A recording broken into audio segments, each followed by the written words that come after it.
nagdaos na isang pagpupulong ang pamahalaan kasama iba't ibang mga sektor para bumuo ng mga solusyon sa problema sa trapiko.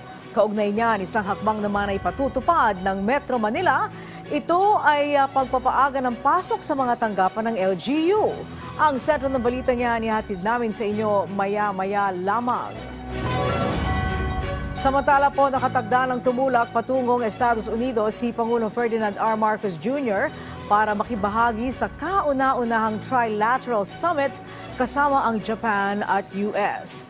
Una dito, sinabi ni Foreign Affairs Acting Deputy Undersecretary Hans Waimin Siriban, kabilang sa mga tatalakay ng mga leader ng tatlong bansa ay ang usapin sa Indo-Pacific region, kung saan kabilang sa isusulong ay mapayapang paraan ng pagresolba sa territorial disputes.